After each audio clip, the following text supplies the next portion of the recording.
এটা কথা জানেনে, আমি সকলোৱে বুজি পাওঁ কম আৰু বুজাও বেছি, সেইকাৰণে হয়তো সমস্যাও বেছি। আপোনাৰ কথা কোৱাৰ ওপৰতহে নিৰ্ভৰ কৰিব সন্মুখৰজনে আপোনাৰ কথা শুনিবনে নাই। আশা আৰু প্ৰত্যাশাই হ'ল আমাৰ জীৱনৰ একমাত্ৰ দুখৰ কাৰণ। এটা কথা সদায় মনত ৰাখিব যে বেলেগৰ খাদ্য কাঢ়ি লোৱাতকৈ খালী পেটে থকাই বহুত ভাল। সৰু সৰু বিষয় লৈ সুখী থাকিবলৈ চেষ্টা কৰিবচোন, চাব কষ্টবোৰ এনেই নাইকিয়া হৈ যাব। ভালে থকাৰ একমাত্ৰ উপায় হৈছে ব্যস্ততা। কাষত থাকিও যিজনে আপোনাৰ মূল্যই নুবুজে, আঁতৰি গৈ তেওঁক মূল্য বুজাই দিয়ক। বাস্তৱতা এইটোৱেই যে উপকাৰী গছৰ ছাল নাই আৰু ভাল মানুহৰ দাম নাই। ছোৱালীবোৰক এই দুটা বস্তু নিদিলে ৰিলেশ্যন নহয়, হ'লেও অটুট নহয়। প্ৰথম, সময় নিদিলে। আচৰিত হ'লেও সঁচা, আপোনাৰ টকা পইচা সকলো আছে, আপোনাৰ চাকৰিও আছে, কিন্তু আপুনি সময় দিব নোৱাৰিলে আপোনাৰ জীৱনসংগী আপোনাৰ ওপৰত অসন্তুষ্ট থাকিব।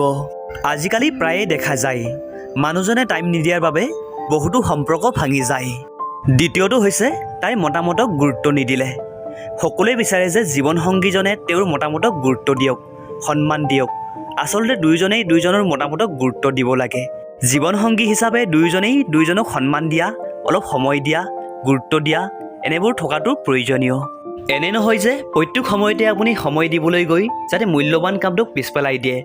সময় দিয়ক, কিন্তু মূল্যৱান কামটো পিছ পেলাই নহয়। গতিকে জীৱনসংগী হিচাপে দুয়োজনেই দুয়োজনক বুজিব লাগিব, তেতিয়াহে সময়বোৰ সুখৰ হ'ব। গতিকে অনুভূতিক মূল্য দিবলৈ শিকক। যি মানুহে আনৰ অনুভূতিক মূল্য দিব নাজানে, তেওঁ কেতিয়াও কাকো ভাল পাব নোৱাৰে। কেতিয়াবা খং হাঁহিতকৈও বেছি স্পেচিয়েল হয়। কিয় জানে? হাঁহিটো সকলোৰে বাবে হয়, কিন্তু খং কেৱল মাত্ৰ স্পেচিয়েলজনৰ ওপৰতহে কৰা হয়। মানুহে যাক বেছি ভাল পায় তেওঁকেই বেছি সন্দেহ কৰে, কাৰণ তেওঁৰ প্ৰিয়জনৰ ভাগ কাকো দিব নিবিচাৰে। এজন মানুহে সকলো কৰিব পাৰে, মাথো মানসিক অশান্তিৰ পৰা লুকাই থাকিব নোৱাৰে। জীৱনত আপুনি জীয়াই এৰি নিদিয়ক কিয়, হাঁহি আৰু আশাবোৰ কেতিয়াও এৰি নিদিব, কাৰণ এই দুটা বস্তুৱে আপোনাক জীয়াই থাকিবলৈ উৎসাহ যোগাব। সৌন্দৰ্যতা কেতিয়াও চৰিত্ৰতকৈ দামী হ'ব নোৱাৰে। কাৰোবাক আপুনি তেতিয়াহে ভাল পাব পাৰিব যেতিয়া আপোনাৰ এবুকু যন্ত্ৰণা সহ্য কৰিব পৰা ক্ষমতা থাকিব। কাৰোবাৰ জীৱনৰ পৰা কোনোবা হঠাৎ গুচি নাযায়, আচলতে গুচি যোৱাৰ সিদ্ধান্ত তেওঁ বহু আগৰ পৰাই লয়। ইয়াৰ পিছত তেওঁ অজুহাত বিচাৰি থাকে আৰু এদিন আঁতৰি গুচি যায়, যিবোৰ আমি বুজিবই নোৱাৰোঁ।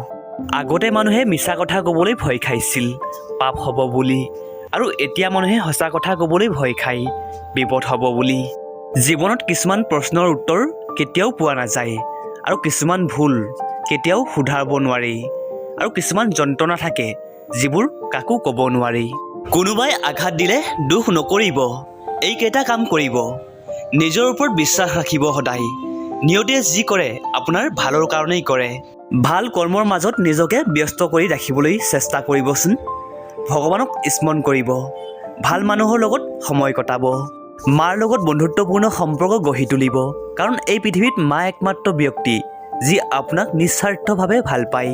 APJ আব্দুল কালাম ছাৰে কৈছে যে যিয়ে তোমাক আঘাত কৰিছে পাহৰি যোৱা, কিন্তু সেই আঘাতৰ পৰা যি শিক্ষা পাইছা সেয়া নাপাহৰিবা। অতীতৰ কথা ভাবি কষ্ট পোৱাটো আচলতে আৱেগ, আৰু ভৱিষ্যতৰ কথা ভাবি আগুৱাই যোৱাটো হৈছে বাস্তৱতা। নিজৰ হতাশাৰ বাবে আনক দায়ী নাভাবিব, বৰঞ্চ নিজকে দায়ী বুলি ভাবক, বেলেগৰ পৰা অতিৰিক্ত আশা কৰাৰ বাবে। যি ঠগে তেওঁ চতুৰ হ'ব পাৰে, কিন্তু যিজনে ঠগ খায় তেওঁ বুৰ্বক নহয়, তেওঁ হৈছে বিশ্বাসী। নিজৰ লক্ষ্যক কেতিয়াও ত্যাগ নকৰিব।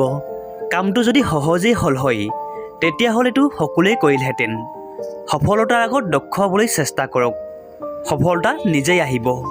আমাৰ সমাজখনেই আচৰিত, ব্যৰ্থ হ'লে উপহাস কৰে আৰু সফল হ'লে হিংসা কৰে।